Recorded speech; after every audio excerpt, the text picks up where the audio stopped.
Okay, so question 4 of rate of reaction. This is now asking us to try to increase the rate of reaction, but this time we're looking at the reaction between hydrogen gas and also iodine gas. So this is slightly different to some of the examples we've done before, because ordinarily you would use a solution or two solutions, a solution and a solid, for example, but ultimately one of the reactants is usually a solution.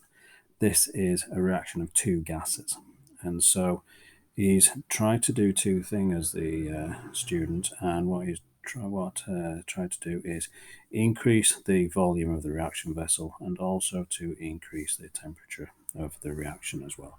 These are two different ideas, and so discuss each of them in turn. So increasing the volume of the reaction vessel, assuming is not changing the amount of particles within the reaction vessel, is just basically putting the same amount of stuff into a larger bottle. If, for example, you take 3 particles within a box and ultimately then keep those 3 particles but put them into a larger box, if they are then going to try and react with a fourth particle, then you can see that the distance between the particles in example number 1 is much smaller than between the distances between the particles in example number 2.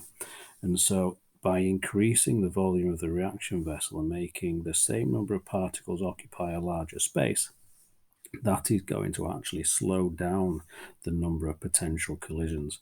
So this is not going to be a great idea to try and increase the rate of reaction, because it's going to increase the distance between the particles and as a result slow down the number of possible collisions.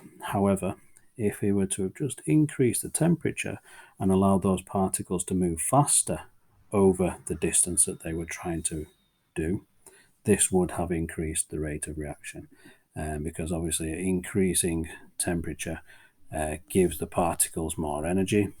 Okay, so as the temperature goes up, the energy of the particles go up, the particles will move faster. As a result, it will then allow them to collide more often, and so the frequency of those collisions goes up. The energy of those collisions also goes up, and so they're more likely to have the activation energy when they actually subsequently collide. So all those things coupled together means that the second method is going to be much more beneficial in increasing the rate of reaction. The first one, unfortunately, won't do.